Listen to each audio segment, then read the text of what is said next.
Audio Jungle.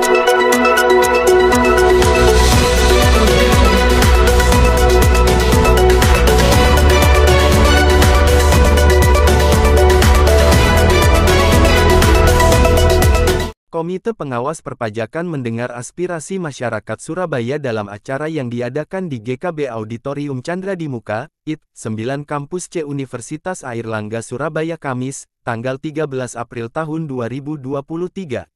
Acara yang diikuti oleh 120 peserta tersebut diadakan dalam rangka memperkuat pengawasan terhadap layanan dan penerimaan perpajakan. Dalam acara tersebut, 23 masyarakat Surabaya diberikan kesempatan untuk memberikan aspirasi dan masukan terkait pengawasan penerimaan pajak di Surabaya. Beberapa masukan yang disampaikan antara lain terkait dengan kasus yang pernah dialami, peningkatan kualitas pelayanan pajak, serta peningkatan kualitas pengawasan terhadap pengelolaan pajak. Komite Pengawas Perpajakan akan mempertimbangkan masukan dan aspirasi masyarakat Surabaya dalam upaya meningkatkan pengawasan terhadap penerimaan perpajakan ke depan.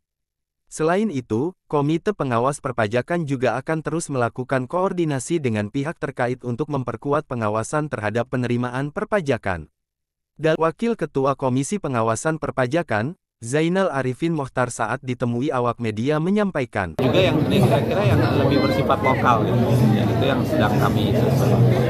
Jadi kami masih akan belanja lagi besok di Makassar. Coba belanja. Jadi belanja persoalan. Kenapa? Karena begini, karena problem yang kami pegang itu sementara masih kami kategorisasi. Ada barangkali yang sifatnya itu kasuistik, butuh cepat penanganan, itu sekarang sudah mulai berjalan gitu. Misalnya kemarin ribut-ribut di Ngurah Rai soal bule yang tidak dapat impor kateternya, itu masuk ke kita, langsung ditangani. Ternyata setelah kita tangani, ternyata memang sudah dilakukan juga oleh Cukai dan kemarin sudah keluar gitu, jadi tanggap sudah. Jadi kalau yang bersifat kasuistik itu kami sedang berjalan sebenarnya, walaupun kasus-kasusnya mungkin kecil-kecil dan tidak terdengar secara baik. Nah, yang kedua, ada kasus yang lebih bersifat besar dan tentu pasti masih sedang kita pelajari.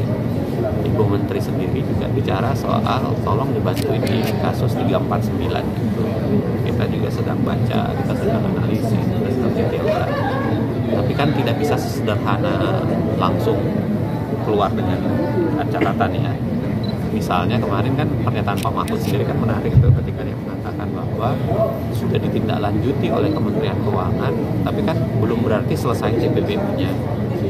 Pegawainya sudah ditindak, tapi apakah proses pidananya masih akan berjalan atau tidak? Nah, itu tentu akan kami pertimbangkan juga bagian dari akan kami analisis. Nah, yang ketiga, kami sendiri harus melakukan semacam evaluasi terhadap bisnis proses atau proses yang terjadi di semuanya kementerian, di Bea Cukai, Ditjen Pajak maupun BKN. Nah, dan itu kami kemarin sudah menemukan beberapa di antaranya dan ya kami sedang bicarakan. Tapi tentu makan waktu, karena evaluasinya itu tentu bukan berbasis opini saja, kan harus berbasis data, informasi. Makanya kenapa kita ngumpul informasi dan data. Misalnya tadi kan catatan-catatan yang menarik soal pengaduan. Kami nemukan bahwa sebenarnya jalur pengaduan di Dirjen Bea Cukai, pajak, itu kan sudah ada sebenarnya. Nah, tapi kenapa nggak berjalan? Ada dua problem sementara temuan kita ya. Oh, mungkin karena kepercayaan publik sendiri kurang. Lapor ke pajak, laporkan orang pajak kok ke pajak sendiri. Itu kayak jeruk makan jeruk, bisa nggak sih kan gitu kan? Nah, artinya dibutuhkan mekanisme tambahan. Nah, sejauh mana mekanisme tambahan itu berfungsi, kita masih evaluasi lagi. Karena kan kalau laporan itu, kalau masuk ke sebuah konsep laporan, misalnya harus ditangani oleh misalnya pejabat X yang menangani pelaporan. Misalnya kan, kalau yang dilaporkan pejabat X gimana? Tetap harus kita pelajari. Oh ya, kalau dilaporkan pejabat X, berarti kira-kira harus mekanismenya harus termasuk kita masih bicarakan, jangan-jangan ini butuh di sinkronisasi nih, karena jalur-jalur pelaporan kan banyak ternyata.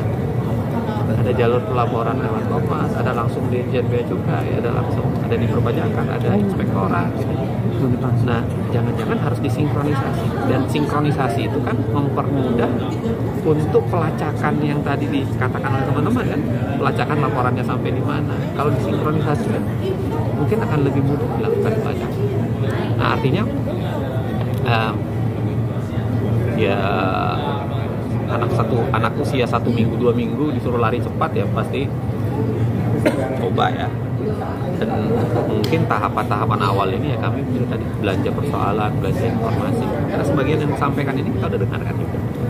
Sebagian yang ada tadi itu sudah ada di daerah lain juga sebenarnya sudah ada dalam catatan Komwas. Karena Komwas itu sudah sejak 2008 ya Komwas ya.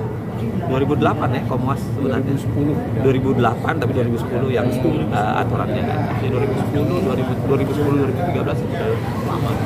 Artinya peta-peta itu sebenarnya sedikit banyak sudah ada. Tinggal ditindaklanjuti dalam format untuk membuat masukan yang itu bisa dieksekusi. Terakhir pertemuan dengan Bu Menteri Keuangan beberapa hari yang lalu sangat suportif. Dia mengatakan ya akan mendukung apapun yang mau dilakukan, dan salah satu dukungan saya itu adalah sengaja nyari orang yang independen kan untuk menjadi ketua dan wakil ketua. Apapun yang dilakukan dia akan dukung, termasuk itu yang saya bilang tadi mengubah peraturan Menteri Keuangan soal Komwasjak sendiri, dia mau ubah kalau memang dibutuhkan. Nah ini kita baru masuk, ada ratusan fakta, ada ratusan persoalan, ada ratusan yang kita sedang baca sendiri. Ini butuh waktu untuk natanya nih, kita mau natanya yang mana dulu.